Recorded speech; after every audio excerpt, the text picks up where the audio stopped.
The home fitness market in 2020 has really been thriving as quite a few of us seek convenient cardio solutions that we love that also don't break the bank.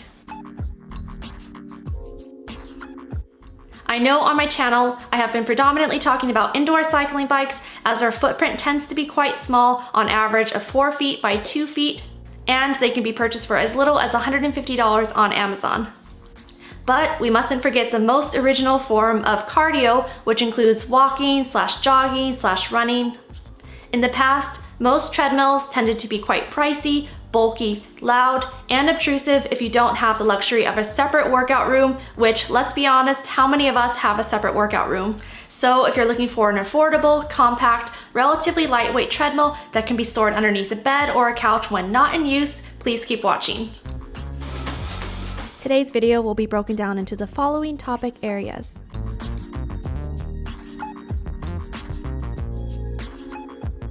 This treadmill originally retails on Amazon for $359, but there is a $60 off coupon code, bringing the total to $299.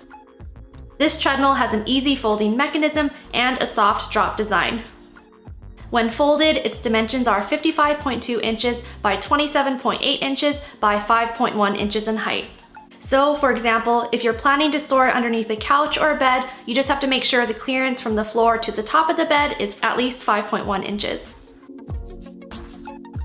This treadmill weighs 75 pounds. It has a 2.5 peak horsepower motor, providing speeds from 1 to 12 kilometers per hour. It also supports weight up to 260 pounds. It has a 16.5 inch wide anti-slip belt, and it also has 12 preset training programs. The LCD screen displays time, distance, speed, and calories burned. It also includes 6 non-slip mat pieces for the leveling feet. This treadmill was first available on Amazon on September 7th, 2020, and is currently ranked as number 26 in treadmills. So now I'm going to talk a little bit about my experience with this treadmill. The first thing to note is you must have the magnetic safety strip in place or else the treadmill won't turn on.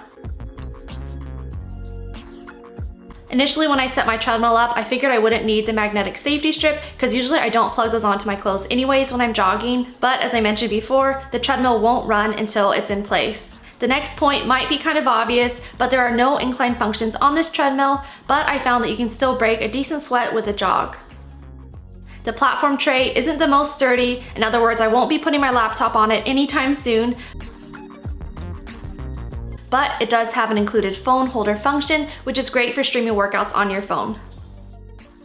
I've streamed a few Peloton running workout videos on my phone while using the treadmill, and while you can't adjust the incline to match the instructors, you can still somewhat match your speed to their recommendations, and I find that I still get a better workout following one of those videos versus just trying to motivate myself.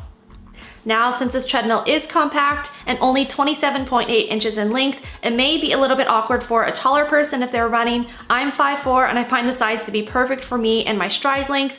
And for a quick note, I did Google what's the average stride length for someone who's 5'4", and what I found is that the average stride length for someone who's 5'4" is 2.2 feet or 27 inches.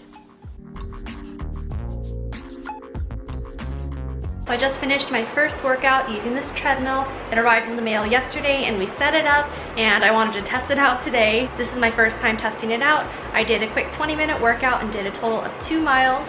I just used the Peloton app on my phone. The class I took was with Andy Spear, and I just set my phone right here on this little ledge. At first I was a bit skeptical on how it would hold up when running on it, and luckily it was fine. Of course it doesn't have any sort of incline, but it's fine if you want just like a flat, easy road. And one thing I like is that the Peloton app also syncs to my Apple Watch, so it is able to track those workouts and those runs on it.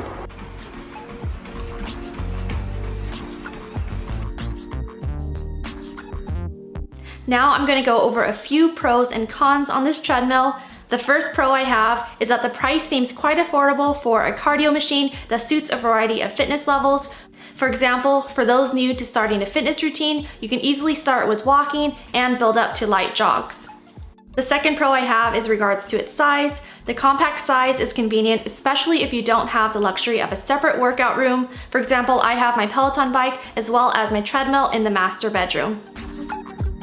The next pro I have is that this treadmill is relatively quiet. It's not as silent as a Peloton, for example, but it's not as loud as, say, a rowing machine.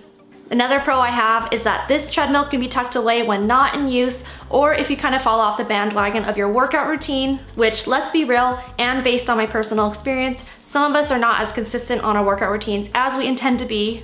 So one pro to that is that you can just tuck it away and it won't sit out and guilt trip you every time you walk by it or become an infamous clothes hanger. The last pro I have is that this treadmill is light enough for 2 people to move it together. There are 2 wheels on the front end, so say if you're just moving it from one room to the next, you can easily just tilt it over and maneuver it. Also, since my treadmill is on the 2nd story of my home, it wasn't too much of a hassle to bring it up the stairs with 2 people carrying either end. Just think if you were trying to maneuver one of those commercial treadmills that you see at the gym, that would be a whole nother story. Now I'm gonna go over a few cons for this treadmill. The first con I have is that if this treadmill is going to be part of your daily fitness routine, you may want to invest in something that's a little bit more heavy duty or something that has an incline function. I intend to wait until Peloton releases their new treadmill model with an estimated release date sometime in 2021. The next con is that the tray table isn't the most sturdy, so say if you're really breaking a sweat and want something to heavily lean on, or if you forget that it isn't the most sturdy, you don't want it to bend and snap forward. And the last con I have is that the safety strap feels quite flimsy, but it does do the job. And as I mentioned before, the magnetic strip does need to be matched onto the treadmill in order for it to turn on. So anyways, that should do it for today's video. I hope you enjoyed it. Comment down below, what are your thoughts on this treadmill? Do you think it's a great, affordable, compact option, or would you prefer to invest in something that's a little bit more heavy duty, or something that does have an included screen? Also, for those Peloton customers, would you consider investing in the Peloton tread, or would you choose a different brand? But anyways, I hope you enjoyed it, and I'll see you in my next video. Thanks for watching.